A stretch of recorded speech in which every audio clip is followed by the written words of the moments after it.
Halo, saya Ida Rusmita. Halo, saya Anggreni Kusudia Putri. Hai, saya Nurina Samia. Hai, saya Yulinda Putri Kinanti.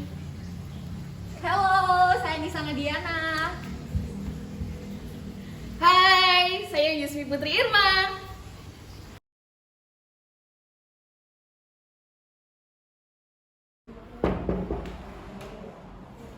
Assalamualaikum Bu.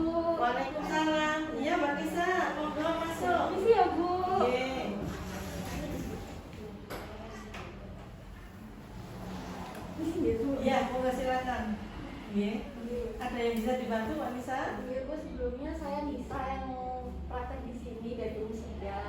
Dan saya mau menanyakan Bu untuk nilai klinisnya saya nanti gimana Bu penilaiannya gimana? Oh, mau ya, boleh. Kira-kira siapnya kapan? Oh hari ini siap. Hari ini siap. Baik, nanti kebetulan ada pasien ini, Mbak Nisa, Bu Ida namanya, ye. Nanti saya izin dulu ke pasiennya, ye. Nah, untuk metode penilaian kita menggunakan metode mini CX. Mini CX ini nanti butuh waktu kurang lebih antara 20 sampai 30 menit. Nah, nanti Mbak Nisa langsung praktek ke pasien. Jangan lupa untuk pemeriksaannya secara keseluruhan berurutan. Jangan lupa juga nanti selesai konselingnya, digali segala permasalahannya yang mungkin dialami pasien sehubungan dengan masa nifasnya. Gimana? Ya siap Bu. Sudah paham ya? Paham. Nah, nanti setelah Ibu izin ke pasien, dia berkenan, Mbak Nisa juga harus mempersiapkan semuanya. Oke? Oke Bu. Siap? Oke. Mbak Nisa, nanti kalau setelah pasiennya oke, berkenan, kira-kira jam berapa? Habis duhur insya Allah bisa Bu. Oh gitu, habis duhur ya. Nanti saampan. Nah, ada hal-hal yang sekiranya tindakan Mbak Nisa membahayakan pasien, nanti Ibu kasih kode ya, jangan kaget ya. Berarti kalau sudah dikasih kode, berarti Mbak Nisa mengalihkan yang lainnya yang sekiranya tidak membahayakan, oke? Ya sudah Mbak Nisa, kalau gitu dilanjutkan aktivitas kembali. Saya siapkan pasiennya, saya tanyakan dulu pasiennya dulu, ya? Iya, terima kasih ya Bu. Sama-sama. Waalaikumsalam. Salam. Assalamualaikum Bu Ida. Waalaikumsalam. Gimana kabarnya? Alhamdulillah baik Ibu. Kok lemes gitu sih kayaknya? Iya. Ya, apa gimana? Belum makan Ibu. Oh, alah. Tapi sudah sarapannya kan sudah disiapkan ya? Ya ini masih nyeri Bu. Oh, alah. Kiri masih sakit luka jahitannya. Oh, makanya kok lemes gini. Iya, oke. Ayo Ibu Ida, semangat ya. Oke, Sekarang semangat. Bang duduk, kemudian sarapan, ayo jalan-jalan biar lebih nyaman lagi. Iya enggak apa-apa ya Bu ya. Ini Nggak masih apa-apa. nyeri soalnya buat miring kanan miring kiri. Iya, enggak apa-apa, ya biar cepet pulih. Ya kalau Ibu tidur terus gini malah semakin nyeri. Oke Bu. Ya. Oke. Bu Ida, mohon maaf ya. Ya. Nanti siang kalau diizinkan Bu Ida ada bidan muda yang mau meriksa Ibu. Gimana? Enggak apa-apa kok Bu, kok saya takut. Oh, enggak apa-apa. Bidan muda itu kan juga mereka sudah bidan. Sudah lulus bidan. Nanti saya tetap mendampingi Bu Ida. Gimana? Beneran enggak apa-apa Bu. Enggak apa-apa, insya Allah enggak apa-apa. Oke pun Bu, kalau Nggak apa-apa. jangan mau. Oh, nggih, baik. Terima kasih. Nanti biar Bu Ida diperiksa lebih intensif lagi, ya. Oke Bu. Ah. Oke. Ya, terima kasih. Ayo sekarang tak ambilkan sarapan ya. Oh iya Ibu. Ayo Bu Ida, mulai duduk, tak ambilkan sarapan. Oke? Oke, Bu. Bisa duduk sendiri? Iya bisa Ibu. Baik, sekarang duduk ya, tak ambilkan sarapannya. Iya. Ya, Assalamualaikum. Waalaikumsalam. Ya, Mbak Nisa, nggih, monggo silakan. Iya, ada yang bisa dibantu Mbak Nisa? Iya Bu, ini tadi sudah saya siapkan buat alat-alatnya, tapi pasiennya tetap Bu Ida tadi yang nifas nih Bu. Oh iya, sudah, beliau juga sudah berkenan kok. Oh, Nggih. iya. Sudah siap nggih? Sudah, Nah, Bu. baik Mbak Nisa, nanti kalau ke pasien jangan lupa nggih, barangkali ada kode-kode yang sudah disampaikan Ibu tadi pagi sesuai dengan kesepakatan. Jadi Mbak Nisa harus paham nggih. Iya. Nah, paham apa yang saya sampaikan tadi? Sudah paham. Ya sudah Mbak Nisa, kalau gitu kita ke pasien sekarang ya. Oke, siap, Bu. Ya, yuk. Ayo, monggo. Iya, Bu. Ayo.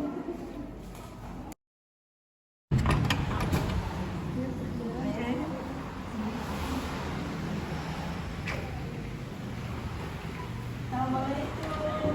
Ya. Gimana kabarnya? Alhamdulillah baik. Sudah enakan tadi? Sudah ibu, kayak gitu masih nyeri-nyeri sedikit. Oh, masih nyeri-nyeri sedikit. Nah, nggak apa-apa nggih. Nah, baik, ini nanti ada bidan muda yang mau meriksa Bu Ida sesuai dengan kesepakatan tadi nggih Bu Ida. Iya ibu. Nah, baik, nanti saya akan mendampingi Bu Ida di sini kok ya. Nah, Selamat siang Bu Ida. Selamat siang. Bu, perkenalkan nama saya Nisana Diana, bidan muda di sini. Iya mbak. Ini Bu Ida yang kemarin habis lahiran itu ya? Iya mbak. Sekarang pulangnya gimana Bu? Masih sakit gitu nggak? Apa sudah enakan? Masih lemas sama nyeri luka jahitan masih ada. Semestinya tadi sudah makan siang ini? Sudah barusan makan. Barusan makan. Bu, saya periksa dulu ya Bu ya. Iya mbak. Sama sekalian nanti saya cek jahitannya gimana. Oke? Iya. Permisi ya Bu. Iya.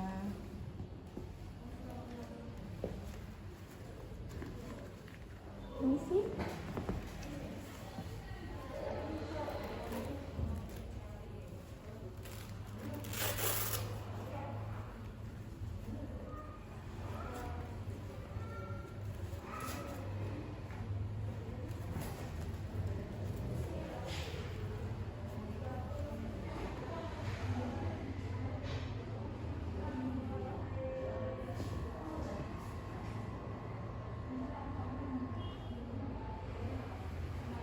Buat tensinya nggak apa-apa Bu, 110 per 70. Iya mbak. Ibu ada tarak makan gitu nggak Bu? Kalau makan takut atau misal habis pipis takut buat dijadukin itu enggak ya? Enggak.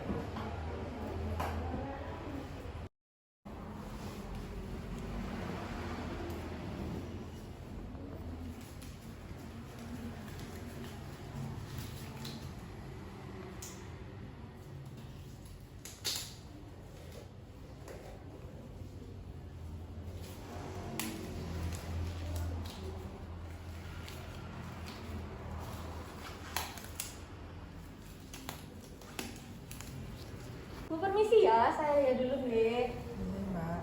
Permisi ya Bu. Bu, permisi, ini saya cek payudaranya sebentar deh. Minta tolong tangannya dikeataskan sebentar ya Bu. Satunya Bu. Permisi ya Bu. Kalau ditekan gini nyeri nggak Bu? Nyeri sedikit. Nyeri sedikit. Asinya gimana? Keluarnya lancar ya? Iya, barusan keluar sedikit. Oh iya, tadi sudah dicoba diminumin ke adiknya? Sudah. Sudah, keluar juga ya? Iya. Saya cek yang sebelah ya Bu. Iya. Nyeri juga Bu, enggak? Enggak kalau yang ini. Oke. Ini sih ya Bu, saya lihat perutnya juga nih, di tangannya bisa kembali gini. Permisi ya Bu.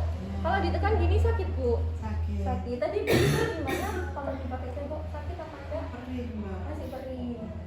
Saya lihat dulu ya Bu caranya. Iya. Oh iya. Masih keluar sedikit ya ini Bu ya. Iya. Oke.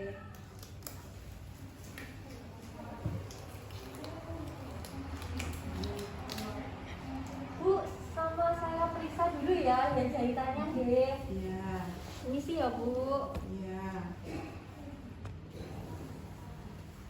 Ini jahitannya memang masih basah Bu. Jadi kalau misalnya jenengan cebok, gak apa-apa, lebih hati-hati tapi tetap dibersihkan ya, pakai sabun juga nggak apa-apa. Terus kalau cebok dari depan ke belakang ya Bu ya, biar nanti kotorannya nggak masuk ke pulpennya. Terus apa namanya ini semuanya sampai berapa lama ya mbak? 1 minggu ke atas biasanya Bu, tapi tapi jenengan jangan tarak buat makan juga ya Bu. Oh, Buat iya. dicurahkannya nggih. Minumnya yang banyak terus nanti konsumsi ikan-ikan kayak gitu biar nanti penyembuhannya cepet baik. Oh iya. Disambut ya Bu. Iya, sama-sama. Ada yang mau ditanyakan lagi Bu? Saya ini kan nyeri-nyeri ya Mbak ya. Iya. Kalau misalkan apa namanya dibuat aktivitas berlebih itu boleh. Kalau aktivitas jangan dulu, apalagi misal kayak angkat-angkat yang berat-berat, jangan istirahat dulu. Tapi gak apa-apa kalau misal dipakai jalan-jalan aja. Kalau aktivitas yang berat-berat jangan dulu ya Bu. Oh gitu. Saya punya alergi telur, nggak apa-apa ya kalau misalkan nggak Alergi. mengkonsumsi telur gitu. Kalau telur kan alergi jadi jangan dulu nggak apa. Digantinya sama yang ikan-ikan aja ya Bu. Iya. Oke, sudah ya Bu. Makasih ya Bu, semoga cepat sembuh Bu. Iya, sama-sama Mbak. Istirahat lagi ya Bu. Iya, gimana Bu Ida? Baik, Bu. Udah, sekarang Bu Ida bisa istirahat. Kami periksa pasien yang lainnya, nggih. Mungkin Monggo, assalamualaikum. Salam.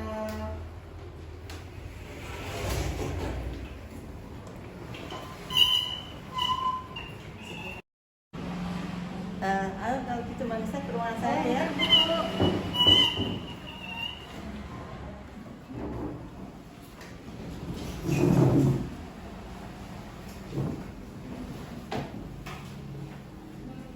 Masih ya Bu. Iya, monggo silakan Mbak Nisa. Gimana rasanya? Senang sih Bu, soalnya bisa ke pasien tapi juga deg-degan. Enggak apa-apa. Sekarang gini, kita baca sama-sama, nggih, Mbak Nisa. Menurut Mbak Nisa, tadi apa yang sudah baik dilakukan Mbak Nisa dan apa yang sekiranya perlu diperbaiki pada saat pemeriksaan tadi? Yang kurang diperbaiki mungkin tadi saya ada sesi lupanya ya Bu melepas dari sekolah, padahal saya tadi masih belum lakukan pemeriksaan di perineum ibunya Ida tadi. Padahal tadi kan ibunya bilang kalau lagi nyeri, sedangkan saya cuma bertanya aja tanpa saya periksa juga. Oh ya, baik. Terus tadi memang sengaja Ibu Anu tadi kasih kode ya. Tadi kan Mbak Nisa kan mau melepas handscoon ya. Harusnya kan memang harus diperiksa dan tetap memakai handscoon. Tadi mungkin apalagi yang mungkin diingat Mbak Nisa yang perlu diperbaiki lagi? Sepertinya sudah tidak ada.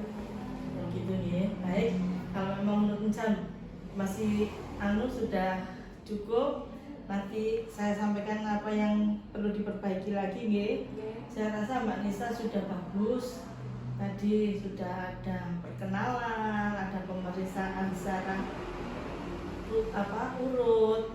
Tadi memang ada sedikit tadi nggih yang perlu diketahui. Terus tadi pada saat periksa perineum, posisi kaki gimana? Oh iya, tadi nggak empuk sekali sih Bu. Iya. Iya. Ya, itu memang perlu nggih. Kalau posisi seperti itu menurut Mbak Nisa gimana? Ya kurang detail buat dilihatnya. Nggih. Jadi tidak apa-apa. Nanti selanjutnya perlu diperbaiki lagi. Jadi memang meriksa itu harus selain dilepas, kemudian kita harus tetap pakai handscoon. Posisi pasien harus juga dikondisikan, nggih. Sehingga kita meriksa pun juga lebih jeli. Nggih. Itu aja yang perlu Ibu sampaikan, sudah bagus kok nggih. Nanti yang perlu diperbaiki ya, namanya pasti proses belajar dan apa nanti diulang lagi kapan-kapan pasien yang lainnya nggih. Permisi, buat penilaiannya bagaimana ya Bu? Oh iya, baik Mbak Nisa, kita bahas bersama nggih. Untuk waktu kita sudah sesuai nggih, sudah bagus sesuai dengan yang kita sepakati nggih. Antara 20 sampai 30 menit. Kemudian kalau untuk kesini pemeriksaan melalui anamnesanya juga sudah bagus. Mbak Nisa sudah kenalan, sudah tanya ke pasiennya, memastikan bahwa pasien ini yang mau dipakai ujian, kemudian dan menggali permasalahan-permasalahan yang dihadapi pasien. Kemudian untuk pemeriksaan fisik tadi ya tidak apa-apa, Ibu kasih 69. Gimana Mbak Nisa? Ya kalau soalnya kan memang sesuai ya Bu ya, jadi kan memang juga ada yang ketinggalan buat pemeriksaan. Saya juga agak fatal sedikit ya, itu harus diperiksa dan betul-betul dipastikan nggih. Kemudian keputusan klinis saya kasih 80, sudah bagus nggih. Komunikasi konsultasinya tak kasih 75. Kemudian profesionalisme 80, efisiensi juga 80, kemudian penanganan pasien secara keseluruhan 70. Gimana Mbak Nisa? Buat yang tadi konsultasi dapat berapa pun permisi? Konsultasi tadi dapat 75. Berarti saya merasanya sudah lengkap Bu, waktu konsultasi sama pasien yang menjelaskan tentang gimana caranya buat personal hygiene juga. Terus habis itu lukanya, rawat lukanya tadi juga sudah lengkap. Gizinya menurut Mbak Nisa gizinya sudah belum tadi? Gizinya tadi sudah, yang Oh makanan sudah ya. Baik Mbak Nisa, nanti saya tambah lagi 80 kalau gitu nggih. Oh iya Bu, Ah. terima kasih ya Bu. Mohon maaf nggih. Memang ya mungkin saya tadi kurang mendengarkan mungkin ya. Ya Bu. Jadi semuanya secara keseluruhan Mbak Nisa sudah masuk sesuai dengan harapan. Rata-rata sih sudah bagus ya. Tapi perlu diperbaiki lagi ya, enggak apa-apa. Tinggal sedikit-sedikit aja kok. Nanti belajar lagi, diulang lagi, nanti akan lebih baik Ya, ya. siap. Makasih ya Bu. Ya, sama-sama Mbak Nisa.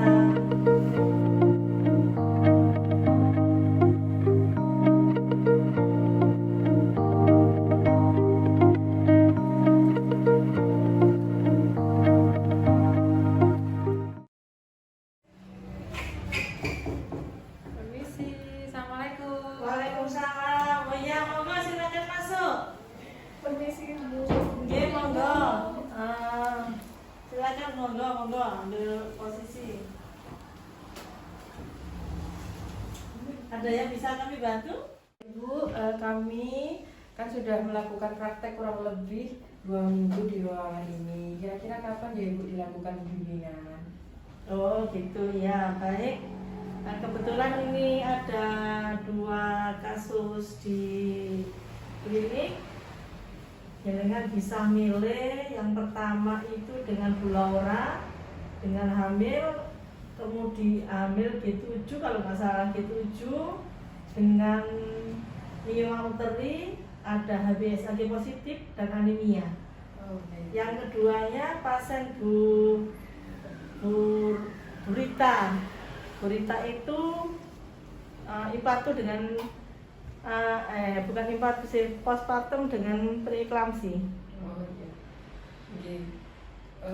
Silakan diambil mana yang perlu diambil ya. Iya Ibu. Kira-kira kapan? Ibu bisanya kapan? Monggo kita menyesuaikan panjenengan aja. Oh gitu. Bisa 1-2 hari ke depan bisa? Iya, bisa, Bu. Bisa. Besok. Oke. Kalau gitu 2 hari lagi ya kalau gitu ya. Nah, di sini kita akan menerapkan bimbingan CBD. Yang mana CBD ini merupakan bimbingan berdasarkan kasus yang ada di klinis. Di sini diharapkan mahasiswa dapat mengembangkan semua kasus yang ada di klinik ini sampai tuntas. Jadi untuk komponen penilaiannya meliputi menggunakan rekam medis, kemudian ada clinical assessment. Adapun penilaian dari komponen penilaian dari CBD ini harus ada rekam medis, artinya kasus-kasusnya diambil dari rekam medis itu, nggih. Kemudian di situ ada clinical assessment. Diharapkan mahasiswa mampu menguasai perjalanan penyakit di situ, nggih, melalui rekam medis. Kemudian investigation and referral of the patient, mampu memberikan alasan-alasan yang sekiranya pasien ini butuh pemeriksaan penunjang karena ini kali butuhkan, okay. Kemudian yang keempat ada treatment. Treatment di sini mahasiswa mampu memberikan alasan-alasan yang rasional terhadap tindakan kita. Untuk yang selanjutnya ada follow up dan future planning. Kemudian selanjutnya ada profesionalisme. Di sini mahasiswa mampu menjelaskan bahwa pelayanan pasien seperti terekam semuanya dalam rekam medis. Di situ di dalam rekam medis menunjukkan ada penghormatan kita, kasih sayang, sehingga pasien pun di situ terekam bahwa kita itu betul-betul memberikan layanan sesuai dengan hati. Kemudian terakhir yaitu overall clinical judgment. Yaitu di sini diharapkan mahasiswa mampu secara keseluruhan memberikan pelayanan klinis dengan benar, ya. Dari sini bisa dipahami? Bisa, Bu. Baik, kalau gitu bisa mbaknya milih kasus 2 orang tadi dipecahkan bersama-sama, ya, biar semuanya bisa, ya. Untuk 1 orang aja. Mungkin semuanya harus saling terlibat biar semuanya sama-sama bisa, ya. Kemudian untuk waktunya kira-kira tadi Lusa Ibu. oh lusa. Baik. Jam berapa kira-kira? Pagi aja ya teman-teman. Iya, biar masih seger Ibu. Oh ya, Iya. biar sudah Masih sarapan iya. ya. Lupa sarapan. Iya. Sudah sarapan ya. Insya Allah. Iya, Bu. Baik, kalau gitu kita sepakati, ya. Diingatkan lagi, barangkali ini saya lupa Bu Nufus. Bene ada kerepotan. Diingatkan lagi 1 jam sebelumnya, ya. Iya. Baik, itu aja yang perlu Ibu sampaikan.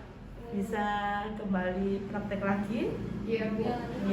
Nggih, nanti dihubungi saya ya kalau Iya. memang anu ya. Iya, Kita diambil ya. Nggih. Mari Ibu. Nggih.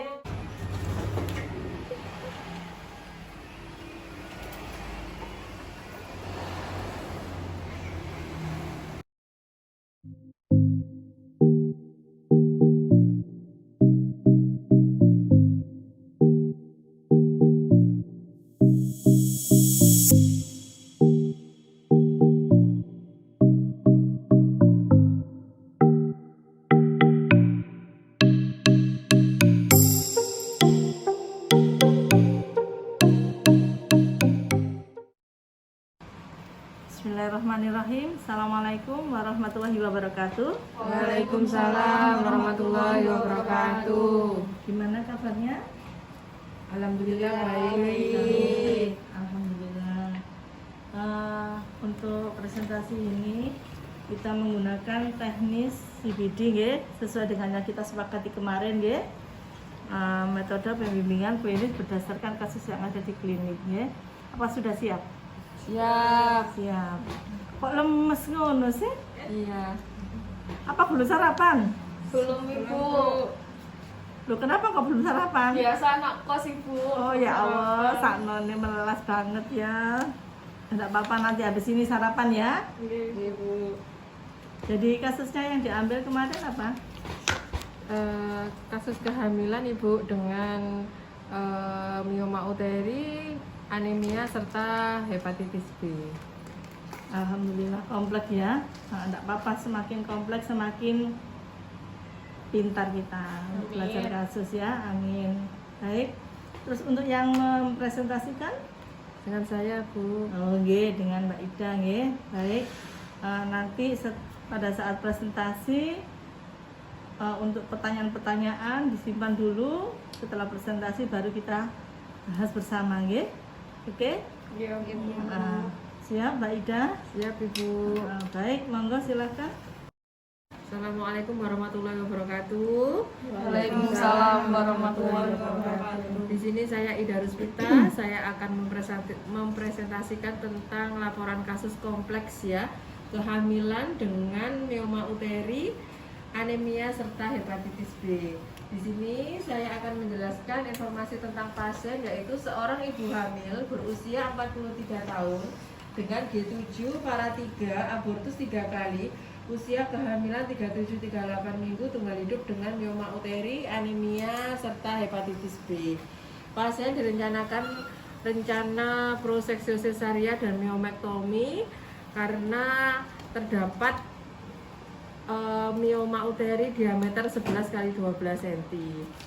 Pasien sebelumnya rutin memeriksakan kehamilan di SPOG sebanyak 10 kali dan melakukan pemeriksaan ultrasonografi, ditemukan adanya miom tersebut. Pasien mengakui sudah memiliki mioma uteri sejak 2 tahun yang lalu. Disarankan operasi namun pasien menolak karena adanya resiko histerektomi. Sebelum hamil, pasien sudah mengalami perdarahan yang banyak ketika haid serta mengalami keputihan. Pasien mengalami keguguran berulang sebanyak 3 kali dan tidak dilakukan kuretase. Pasien tidak ada alergi obat maupun alergi makanan. Pasien tidak ada riwayat penyakit penyerta seperti hipertensi, diabetes mellitus dan maupun asma. Tapi pasien mempunyai riwayat penyakit penyerta yaitu hepatitis B. Karena di hasil pemeriksaan sudah tercantum bahwa hasil hepatitis B-nya adalah reaktif. Kemudian temuan klinisnya yaitu pemeriksaan fisik didapatkan pasien dengan kondisi umum, sedang dan kesadaran komposmetis. Tekanan darahnya 110/70, nadinya 96, pernafasannya 22 kali per menit, suhunya 36,4. Pemeriksaan antropometri didapatkan berat badan 73 kg, tinggi badannya 167. Observasi tanda-tanda vital, perdarahan, serta tanda perburukan shock hipovolemik dilakukan kepada pasien dalam kasus ini. Hari pertama haid terakhir pasien yaitu tanggal 2 April 2002, perkiraan persalinnya tanggal 9 bulan 1 2023. Riwayat obstetrinya ini anak pertama spontan perempuan, beratnya 2950, kemudian usianya 21 tahun, kemudian anak kedua spontan perempuan 2750, usianya 19 tahun, anak ketiga spontan laki-laki 3050 gram, usianya 15 tahun. Riwayat kehamilan keempat, kelima, dan keenam adalah keguguran berulang dan tanpa kuretase. Dilihat dari sini hasil USG-nya sudah ada di hasil pemeriksaan timeline. Kemudian pemeriksaan diagnostiknya ini didapatkan bahwa HB-nya ini 8,4 gram %. Kemudian untuk pemeriksaan yang lainnya dalam batas normal, untuk HBsAg-nya reaktif, terus HIV-nya negatif, sifilisnya negatif, sama PCR-nya negatif. Kemudian dari abdomen USG terdapat mioma tadi ya, diameternya 11 x 12 cm. Ini untuk tindakan terapinya, terapi pre-tindakan yaitu sebelum dioperasi diberikan antibiotik ceftriaxone 2 gram sebagai profilaksis, kemudian dipasang infus RL 500 cc untuk rehidrasi, kemudian dilakukan protransfusi 2 bag PRC. Kemudian dari advis dari dokter anestesinya, sebelum SC masuk 1 bag PRC dan post operasi masuk 1 bag PRC. Untuk cek HB-nya setelah transfusi bag kedua. Puasa, makan, dan minum 2 jam sebelum operasi, dilakukan injeksi esolan 40 mg dan injeksi paramol 1 gram. Untuk terapi post tindakan, terapinya ini infus NaCl 500 cc dan ED5 500 cc selama 24 jam, terapi injeksi ketorolac 3 x 30 mg per IV, terapi injeksi ceftriaxone 2 x 1 gram drip dalam NaCl 100 cc, terapi injeksi transamin 3 x 500 mg per IV, observasi sampai dengan 24 jam pasca operasi. Setelah 24 jam injeksi habis, dilanjutkan terapi oral yaitu terapi oral Mefintr 3 x 500 sama analgram 3 x 1. Untuk tindak lanjut dan hasil, setelah dilakukan operasi sesa dan dilakukan pengambilan mioma uteri atau miomektomi, maka di ruang recovery dilakukan transfusi 1 bag PRC dengan golongan darah A positif. Kemudian setelah proses operasi berjalan lancar dan mioma uteri sudah diambil, kemudian dilakukan pemeriksaan patologi anatomi dengan hasil kurang lebih 1 minggu. Setelah dilakukan transfusi PRC dengan golongan darah A+, kedua, maka dicekkan laboratorium, hasilnya HB 12,4. Kemudian kita analisis dan dihubungkan dengan teori ya. Kejadian mioma uteri ini dilatar belakangi oleh sejumlah faktor risiko, antara lain yaitu faktor endogen tubuh, misalnya ras, usia, pola hidup, kemudian obesitas, pengaruh siklus haid dan status paritas serta penyakit komorbid. Kemudian ini kan terkait diagnosa mioma uteri ditegakkan riwayat gangguan haid dan pemeriksaan perut membesar ya. USG adalah sebuah studi pemeriksaan penunjang rutin untuk mengkonfirmasi diagnosis, yaitu dengan cara anamnesis ya, keluhan dalam waktu lama dan perdarahan vagina di luar siklus menstruasi biasanya lebih parah, terutama dengan fibroid jenis submukosa. Kemudian pemeriksaan fisik Dijumpai kondisi anemis yang ditandai konjungtiva, tangan dan kaki pucat, volume tumor akan menyebabkan keluhan dan pembesaran perut. Di sini adalah patofisiologi mioma uteri. Sejumlah faktor yang dihubungkan dengan kejadian mioma uteri yang dikenal dengan nama lain mioma uteri, yakni bisa karena faktor hormonal, bisa karena proses inflamasi dan growth factor. Demikian presentasi yang saya sampaikan. Monggo Ibu, saya kembalikan ke Ibu Nufus untuk memberikan masukan. Terima kasih. Terima kasih presentasinya yang disampaikan oleh Mbak Ida. Dari apa yang sudah disampaikan ini ada pertanyaan? Saya Bareng semangat sekali, alhamdulillah. Saya pilih Mbak Yulinda aja dulu. Di sini nama saya Yulinda. Saya izin bertanya nggih Bu, jika miomanya tidak diangkat apakah ada bahayanya Bu? Baik, saya akan langsung jawab aja. Bisa dibayangkan nggih untuk patofisiologisnya seandainya miomnya itu tidak diangkat. Karena ini kan juga operasi sesar. Kenapa tidak diangkat kan gitu lah nggih. Nah, bahayanya apa? Kalau tidak diangkat, ini tumor ini, miom itu kan tumor, meskipun jinak, ini kan juga mengganggu. Kalau tidak diangkat, otomatis akan mengganggu kontraksi dari rahim. Kalau kontraksinya terganggu, otomatis dia akan terjadi atonia uteri dan resiko pendarahan. Semakin sering pendarahan, otomatis kan semakin anemia. Tadi HB-nya sudah 8,6 ya tadi ya. Saya catat tadi 8,6 sebelum persalinan. Nah, kalau terjadi anemia lagi otomatis akan semakin memperburuk keadaan ibunya. Sudah Saya cukup? mau bertanya lagi Bu, jika ibunya menolak untuk diangkat, apakah tindakan selanjutnya? Baik. Sebelum kita melakukan tindakan, otomatis kita kan ada inform consent. Di situ kita melakukan konseling pada ibu maupun keluarga sehingga mereka mengerti. Insya Allah kalau mereka mengerti, kita jelaskan apa yang saya sampaikan tadi, insya Allah dia akan mau. Kan sekalian dioperasi ya dibuka, tinggal ngiris saja kan, sekali jalan kan gitu lah, gampangannya. Jadi kita menjelaskan bagaimana prosesnya kepada pasien dan keluarga sehingga mereka paham. Insya Allah kalau mereka paham, mengerti, insya Allah mereka akan berkenan. Terima kasih Bu atas jawabannya. Oke, sama-sama. Mungkin ada yang lainnya? Kalau saya Bu lagi menambahkan Iya, dari Mbak pertanyaannya Mbak Yulinda. Ini tadi kan miomanya diambil. Apakah ada batasan mioma yang perlu tindakan diangkat atau ada mioma yang hanya beri terapi oral Bu? Baik, terima kasih. Pertanyaan sangat bagus untuk Mbak Yusmi ya.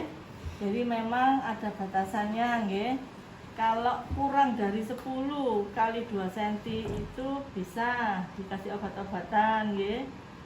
Artinya untuk mempertahankan biar tidak semakin cepat besar. Tapi kalau memang lebih dari itu sebaiknya diangkat karena pasti akan mengganggu kesehatan ibu, terutama kemungkinan besar sering terjadi pendarahan akibat adanya miom tersebut nggih.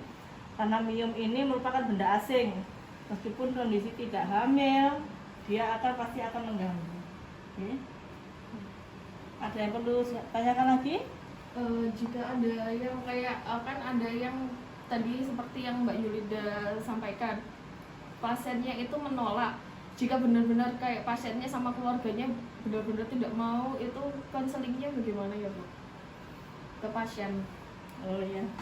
Baik, terima kasih. Tadi sudah saya tekankan, memang kita untuk konseling kepada pasien yang susah diajak ngomong ya, mungkin susah mereka itu karena dia nggak ngerti. Jadi kita harus bisa memberikan kata-kata yang bisa menekankan untuk mereka. Seumpama misalnya ya, kalau operasi sesar kan dibuka, kemudian nah di situ kan juga kelihatan miomnya. Kenapa kok tidak diambil sekalian?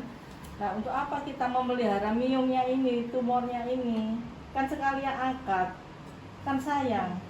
Nah, kalau nggak diangkat, nanti tumor ini semakin membesar sehingga perlu rahimnya sampai diangkat. Kalau ini kan cuma diangkat tumornya saja, Tapi kalau nggak diangkat, kita biarkan seperti itu, dia akan semakin membesar sehingga perlu tindakan harus diambil. Gimana menurut Bapak? Pasti saya yakin mereka akan berpikir, ya. Kita harus punya kata-kata yang bisa menekankan kepada mereka. Dari sini bisa dipahami? Bisa, Ibu. Mungkin ada lagi? Oh, nggih, baik, Mbak Nisa, nggih. Tadi kan sudah ditekankan kalau anemia itu salah satu penyebabnya kan karena miom. Nah itu apakah ada lagi Bu, penyebab miom kepada ibu yang anemia? Oh ya, anemia. Faktor penyebab anemianya. Karena tadi kan sampai ditransfusi 2 kali. Nggih. Baik, terima kasih, pertanyaannya bagus-bagus sekali. Sudah nggak ngantuk lagi ya, nggak lemes lagi ya. Iya, Bu. Kalau dilihat dari diagnosanya tadi ya, D7, nggih. Otomatis ibu ini sering melahirkan. Sudah melahirkan 3 kali. Kemudian urat 3 kali tadi ya. Uratnya 3 kali. Otomatis ini faktor resiko sering terjadi pendarahan karena melahirkan. Urat sebelum dan sesudah urat pasti ada pendarahan. Nah, itu salah satu penyebab anemia. Yang faktor kedua, ibu ini masuk grande. Kemudian usia ibu. Ya, salah satu juga penyebabnya. Nah, juga dilihat dari riwayat kebidanannya, otomatis sangat buruk sekali, ya. Potensi di situ pendarahan-pendarahan yang terjadi sangat sering ya. Kemudian faktor gizi. Kalau dilihat pendidikannya apa tadi? S1, ya. Kira-kira memungkinkan nggak orang S1 terjadi anemia? Iya. Memungkinkan. Kira-kira kalau memungkinkan apa? Gizinya dari apa? Biasanya kan kalau orang-orang yang memang tingkatnya tinggi itu biasanya high class, jadi kayak makannya itu fast food, junk food gitu, lebih ke makanan yang siap saji gitu, Bu. Baik, ya. Ibunya kerja enggak dari situ? Bekerja, Ibu. Bekerja, apalagi kalau dilihat dari pendidikannya S1, kondisi saat ini otomatis secara ekonomi juga cukup, ya. Biasanya orang seperti ini kerjanya juga banyak waktu yang diluangkan untuk bekerja, sehingga mereka kesulitan untuk memikirkan pola makan yang sehat, ya. Terus gak usah masak sayur, terus gampang-gampangannya Indomie. Nah, gampangannya untuk cepet, karena keburu kerja waktunya kan seperti itu. Apalagi juga ditunjang kondisi masyarakat saat ini, ya. Jadi belum tentu kira-kira menurut jenengan semuanya memungkinkan nggak kalau orang yang pendidikannya tinggi kemudian terjadi kurang gizi? Memungkinkan nggak? Ya, Memungkinkan. Memungkinkannya karena apa? Gizinya kayak kurang seimbang, Bu. Jadi kayak entah itu sayurnya itu yang harusnya tiap hari ada sayur itu kurang, atau enggak kayak buah-buahannya gitu. Apalagi sekarang juga lagi musim frozen food. Nah, ya, frozen food itu yang sangat menentukan, ya, nilai gizi masyarakat kita. Makanya sekarang juga ada istilahnya program Germas, gerakan masyarakat sehat di situ, ya. Karena masyarakat kondisinya seperti itu sehingga tidak menutup kemungkinan meskipun pendidikannya tinggi, ekonominya tinggi, mereka paham tentang gizi, ya, sehingga banyak anak-anak dari keluarga yang cukup, pendidikan orang tuanya cukup, terjadi kurang gizi. Nah, itu salah satunya yang berhubungan dengan ibu tadi, ya, sehingga mereka sampai perlu ditransfusi sebelum dan sesudahnya. Dari sini bisa dipahami? Bisa, Ya. Bu. Mungkin ada pertanyaan lagi? Saya Bu. Alhamdulillah, berarti ya, semangat sekali. Iya, Bu. Luar biasa, anak-anak musida ini memang luar biasa. Sudah. Izin bertanya Bu, saya Iya. Angga ini mau bertanya, kalau seorang ibu mempunyai penyakit miom, kemudian ibu itu hamil, apakah semakin memperparah si miomnya itu tadi Bu? Sudah Bu. Baik, nggih. Kalau ibu dengan miom kemudian hamil, apakah makin memperparah gitu, nggih, maksudnya, nggih? Baik, kalau dilihat dari patofisiologinya miom, ya, miom meskipun jinak, tumor jinak, itu salah satu faktor penyebabnya adalah faktor hormonal, ya. Tadi sudah disampaikan oleh Mbak Ida, juga faktor inflamasi dan lain-lainnya. Nah, kalau hamil otomatis kira-kira hormon apa yang naik? Estrogen. Estrogen. Nah, itu juga akan memicu miomnya semakin lebih cepat berkembang. Ya, jadi sangat menunjang untuk mempercepat pembesaran miomnya, ya. Ya memang resiko ya kalau seperti itu.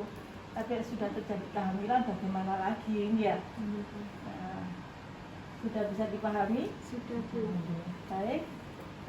Saya ingin ini Bu, menyambung dari pertanyaannya Mbak Angga ini. Iya. Apakah dari ibu hamil yang mengalami miom itu berpengaruh pada bayinya juga, Bu?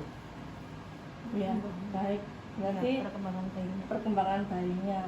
Oke, baik. Terima kasih Mbak siapa? Nur Intan. Mbak Nur Intan. Masya Allah. Ketutupan kabeh. Ayo coba kita telah bersama ya. Kalau ibu hamil dengan miom, di situ ada miom itu kan merupakan benda asing. Kira-kira kalau benda asing itu dengan adanya kehamilan otomatis kan terjadi peregangan pada rahim. Nah, kalau terjadi peregangan pada rahim otomatis merangsang apa? Kontraksi. Nah, ini sangat mengganggu untuk kehamilannya, ya. Jadi dengan adanya benda asing, terus ruang bayi pun juga semakin terganggu dengan adanya miom itu, otomatis sangat mengganggu untuk bayinya. Saya rasa seperti itu, ya. Mudah terjadi kontraksi, sehingga mudah pendarahan atau flek-flek, ya. Sehingga resiko akan terjadi anemia pada ibu. Kalau sudah anemia otomatis resiko bisa bayi abortus, bisa prematur, BBLR atau IUGR kan gitu lah. Secara psikologis ibunya juga akan pasti terganggu. Loh, aku kena tumor, kemudian ada hamil di mana? Nah, kecemasan itu pun juga akan sangat mengganggu pada tumbuh kembang bayi. Bisa dinalar ya dari sini? Bisa Ibu. Mungkin ada lagi? Waktunya sudah berapa menit? Ini Sesuai dengan kontrak? 30 menit. Oh gitu ya. Ada pertanyaan lagi? Sudah cukup ya? Sudah. Baik, kalau memang sudah cukup, kalau memang ada unek-unek boleh nanti bisa ketemu saya sendiri langsung ya, monggo. Biar jelas, mungkin dengan praktek ini semakin menambah wawasan, keterampilan, pengetahuan di luar kelas ya. Saya rasa cukup sekian. Mudah-mudahan diskusinya ini bermanfaat bagi teman-teman mahasiswa. Semoga nanti di lapangan bisa semakin kompeten dalam segala hal ya. Amin.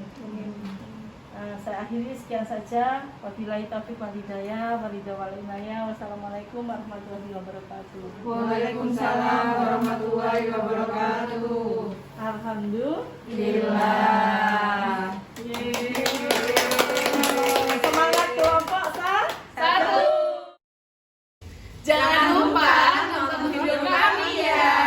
Semoga bermanfaat untuk kalian. Wassalamualaikum warahmatullahi wabarakatuh. Bye.